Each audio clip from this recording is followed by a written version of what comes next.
Okay, well, okay, so here we are. This is for Neruben. Neruben, I'm talking to Les Hamasaki, one of the prestigious members of NICE, and he's going to explain why James Davis and NICE would be an asset to the East-West Center. Les, would you like to explain your thinking about this opportunity?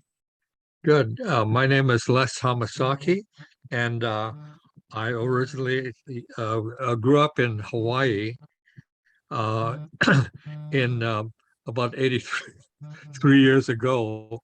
And after graduating in Honoka, the Big Island, I went to Hawaii, in Los Angeles and studied at UCLA and Cal Poly and some of the places, and worked with the city of Los Angeles. And at that time, I was a city planner, and as a planner, we were looking at the future of Los Angeles, and Mayor Bradley was one of my mentor, and in fact, I was the original, right now, member of the Tom Bradley Legacy Foundation at UCLA. I'm the only one still living in the original group that started. And so for Tom Bradley was there for 20 years as the mayor of Los Angeles, and I was able to work with him directly. And personally, I was involved with many of these cultural programs there, and I was one of the organizer of the at least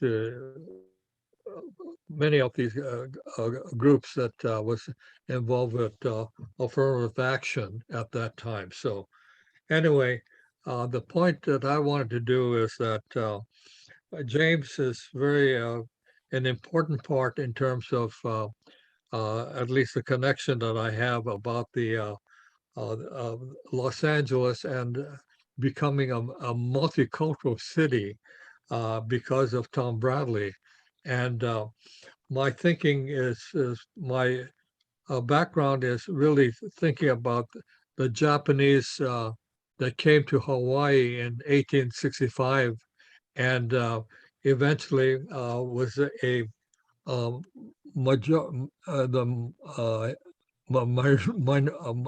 head of the minority. At one point, there were 42% of the Japanese in the island of Hawaii at that time. And anyway, the folks that I have is that when what you call Hawaii became the state in 1959, that was very, very significant in terms of the future of Hawaii, as well as the state, because it was basically a multicultural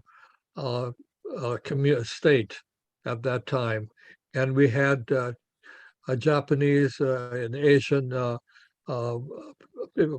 people represented in at least the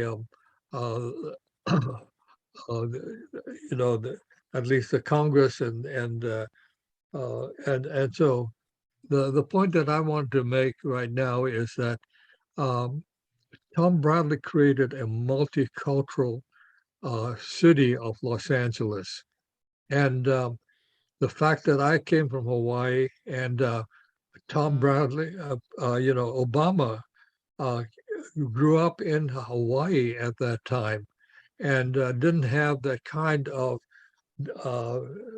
at least the experience that many of these minorities have had in the mainland area. And so it's a totally different situation. The same thing with the Japanese in Hawaii versus the Japanese that were interned here in during the World War II. about 130,000 Japanese were interned in 9 different camps throughout the area. And then the people in Hawaii, there was 160,000 at that time, were not, at that time, I was 3 years old. They didn't take us except for the leaders within the community, about probably about 1,000 or so. And so we had a different experience. And I believe that Obama also had the same kind of experience that I've had. And we had, didn't have that racial divide that was on the mainland in terms of having all of these problems that many of these African Americans faced. And the point that I wanted to make with at least James' background and during that period of time when Obama came to Los Angeles at that time was very, very significant in terms of my thinking that about the background of the African Americans, on the 1619, 20, I think it was 1619, 4 years of period where Tom, what you call, I'm sorry, I'm kind of, kind of remembering in terms of at that time, 4 centuries of racial divide. And then at that end, 2016, what you call, Obama became the president of the United States. That was very significant coming from Hawaii. And so I think just for your information, I felt that your role of an African American going to East West Center in Hawaii really can contribute to the connection of the at least the minorities with the future of America, kind of thing, and understanding that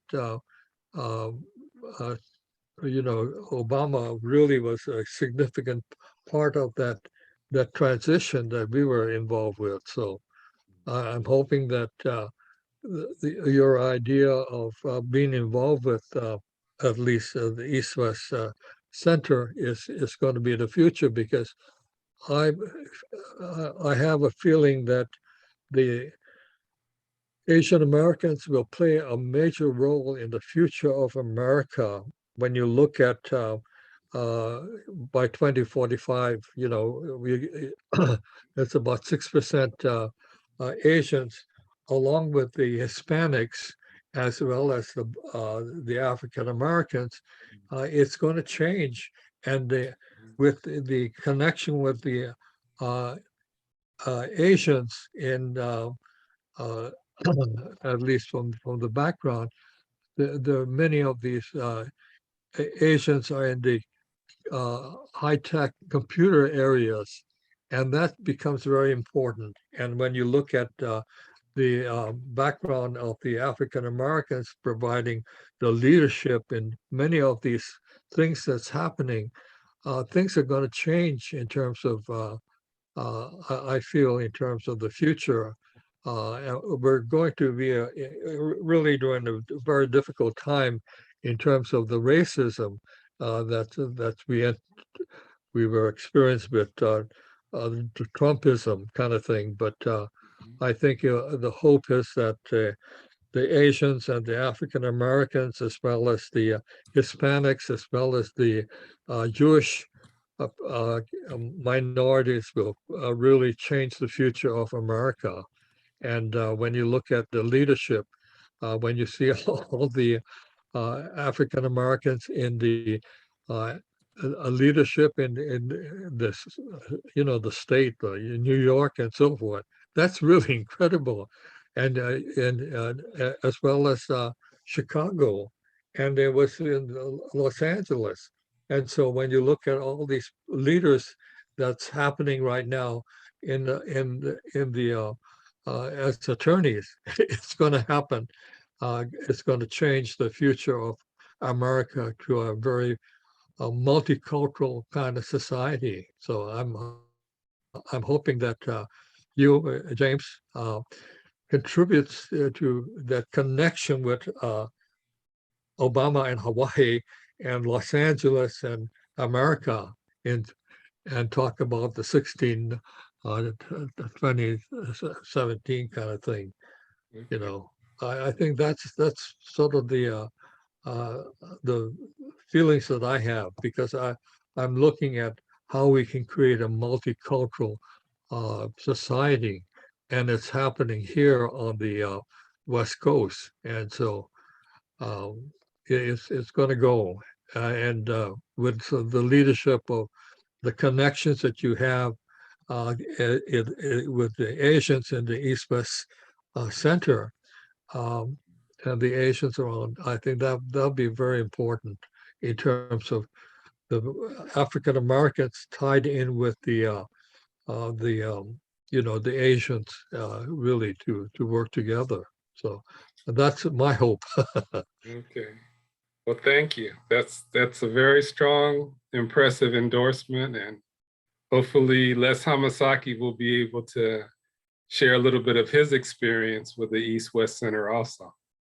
Yeah, well, I'm sort of on the end of my uh, life, and I'm trying to leave one of my granddaughters is at the University of Hawaii also. And Okay. so that at least thinking of Hawaii and how it's because she's a multicultural person. And when you look at many of these, uh, like the Japanese, they're all kind of integrated, multicultural, bicultural kids. Mhm. I mean, that's changing very rapidly now. So Right. at least from the Japanese side, they said about 75% of the Japanese young kids are intermarrying in a bicultural kind of thing, because we had that experience in terms of, you know, we didn't want to be Japanese at that time, and with Hawaii, it was more integrated, and so they're more mixed up in terms of the bike and multicultural kind of background. So Mhm. you'll see that happening, and it's sort of a model model of America, Mhm. and then we look at it and how it can be integrated. So I think that your contribution becomes very significant in my mind, because the Asian Americans, when you look at, the countries like the really, when you look at the Chinese and the Japanese and Koreans and all of these Filipinos and so forth, they're into a lot of different things here in terms of the medical area and the technology area. And so I think we need to kind of find a way of really melding together the group. And I think, we need a leadership like yourself, James, because you've been pushing for it all the time. So I think that's very significant in my mind. And you'll know where Obama came from, and she went to Punahou, one of the best schools there, and the father was from Kenya, and all that stuff. I Mhm. mean, it's a mixture of people, and so it's a different attitude that we have. And like myself, my attitude as the Japanese from Hawaii is totally different from the Japanese here in the mainland, because this, like my former wife, they were interned, Mhm. and so they had a really difficult time to understand in terms of you know, what the multicultural is, you know, because they were, you know, because they were, I guess, guilty because of being Japanese. So, so that I think you're gonna understand there's two different groups of Japanese. The Hawaiian Japanese, which is started with at the time that we were at Pearl Harbor, there were about 160,000. They were not interned because we were all integrated in the economy, you know, from you know, from working in plantation to society and became part of the integrated economy there, Okay. as opposed to the people here at that time. They were mainly, you know, having the farms and so forth, and they didn't have that uh, kind of economic uh, impact because most of them are just about 1% of the population, whether California and Washington and you know, Oregon. And so they were all spread around. They didn't have the power, but in Hawaii, we had the power there because we were part of the economy. And eventually um, you know, the young people from uh, the University of Hawaii started the 442nd group and started to, you know,